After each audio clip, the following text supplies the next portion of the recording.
because every piece of leather is different and stretches in different ways, it might just overlap in some places, sometimes it might just touch.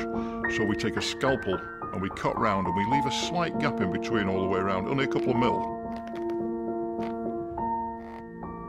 Then we put the holes in. Now when we first bought these machines, all singing, all dancing, we tried to have it punch all the holes in for the stitches for us, but it just wasn't accurate enough. So what we've done, we've gone back to the old way of doing it, and we actually use a fork.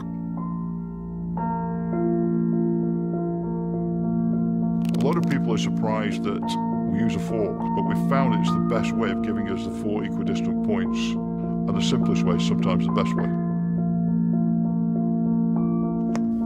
And then we hand sew it. Now what we do nowadays, we train people just to hand sew it, because the hard part, the skill part, is getting to that stage. And the way we train them to do that, they take one needle and they go all the way along and they come back to make the cross. Bentley always use a cross stitch. Different manufacturers have different stitch patterns, but Bentley always use a cross stitch.